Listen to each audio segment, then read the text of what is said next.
haciendo un repaso, hay temas importantes que el país está esperando conocer hasta la próxima semana. Por ejemplo, la nueva fecha de las elecciones. ¿Qué va a pasar con algún que otro partido también? Presupuesto, etcétera, etcétera.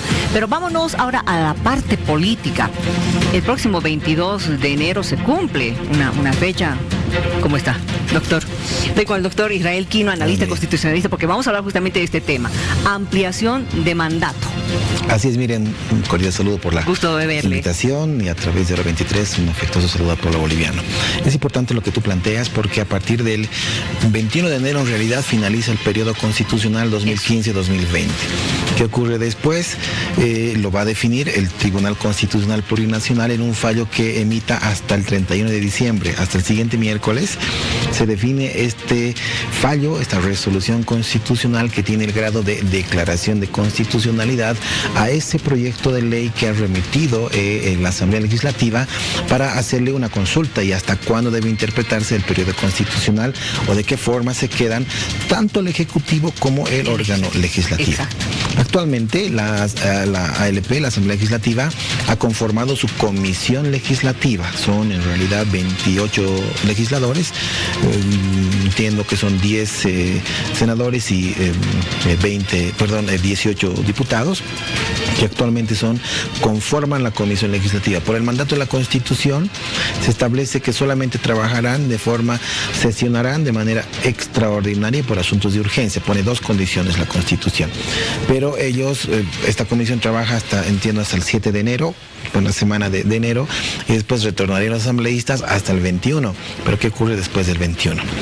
Este fallo del Tribunal Constitucional Plurinacional debe considerar, Miriam, entre otros parámetros, por ejemplo, en eso se va a basar su fundamento jurídico, en el sistema de gobierno.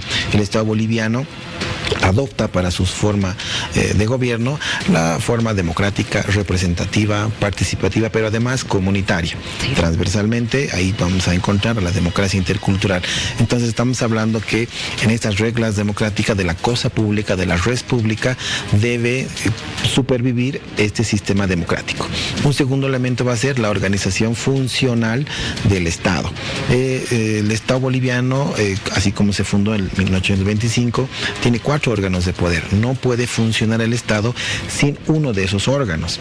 Si el fallo del Tribunal Constitucional en esta declaratoria de constitucionalidad asume que el órgano legislativo debe quedarse con la comisión de asamblea, solamente se sesionarán ellos y no el pleno de los 166 legisladores, estaríamos yendo en contra de la organización funcional del Estado. Y la Constitución dice, tiene que estar ejecutivo, legislativo, judicial y electoral.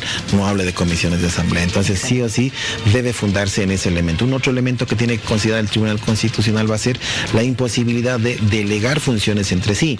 Si no hay asamblea, no hay forma de hacer leyes, entonces el Ejecutivo puede gobernar mediante decretos. Eso es improbable. O al revés, darle la facultad de la administración pública a los legisladores. Eso es improbable. Un elemento fundamental, Miriam, va a ser lo que dice el artículo 7 de la Constitución.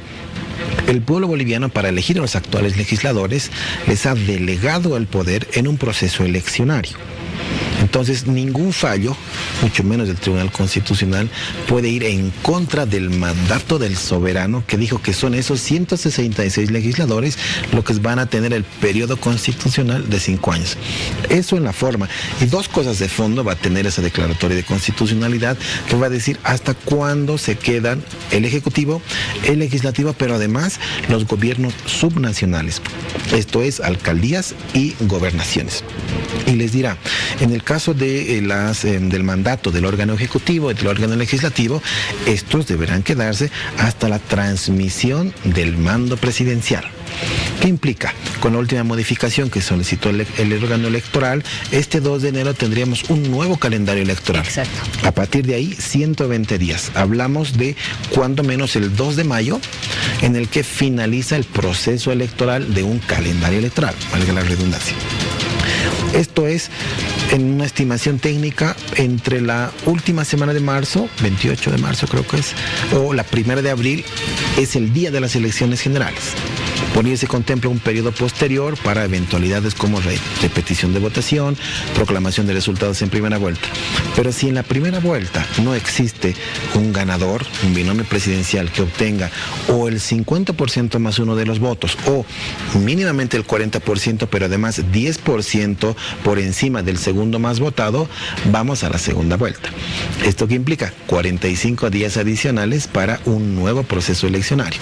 Entonces, hasta julio más o menos. Aproximadamente. Se lleva a cabo el 2 de mayo las elecciones. Sí, no, antes. Tiene que ser la primera semana de abril, cuando menos el día de las elecciones. Antes, pero esos no serían los 120 días.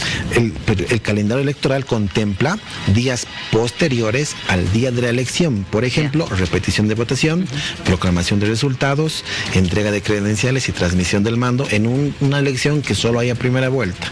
Si no hay primera vuelta, después del día de las elecciones, 45 días adicionales. Esta declaratoria de constitucionalidad del Tribunal Constitucional dispondrá que cuando finalice el periodo constitucional 2015-2020 será al momento de la transmisión del mando presidencial. De igual forma, para los alcaldes y gobernadores dispondrá que ellos se quedarán, porque ellos finalizan el 31 de mayo sus mandatos, finalizará también hasta que se celebren nuevos comicios electorales a nivel subnacional y también hasta que se proclamen resultados de ganadores en alcaldías y en gobernaciones y también transmitan el mando, si se quiere, tanto en los municipios del país como en las 9 gobernaciones. Vale decir, si hablamos de días calendario, cuando menos 90 días después de la transmisión del mando presidencial, cuando menos. A partir de allí, es decir, los tribunales departamentales electorales que hoy tenemos en todo el país podrán convocar a elecciones subnacionales.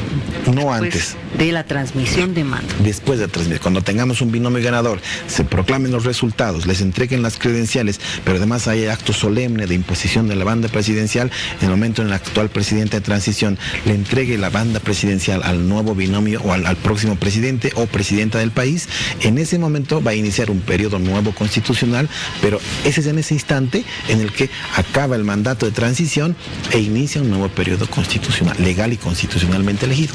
Esto lo que usted me está diciendo es lo que el Tribunal Constitucional Plurinacional debería decidir. Sí, y lo va a hacer hasta el siguiente miércoles y dirá de manera sencilla que el periodo constitucional 2015-2020, tanto para en caso de los legisladores, va a finalizar hasta la nueva elección, hasta la transmisión del mando presidencial.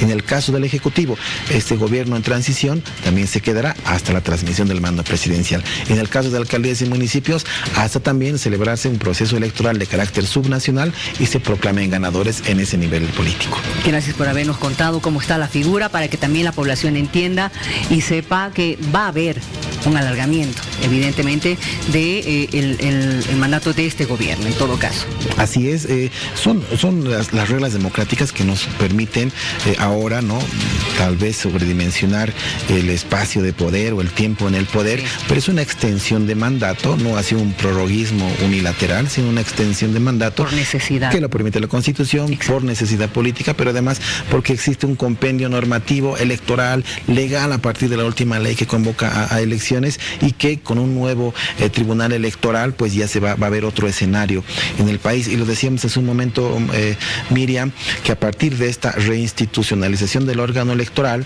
sumado al día de las elecciones, cuando existe esa garantía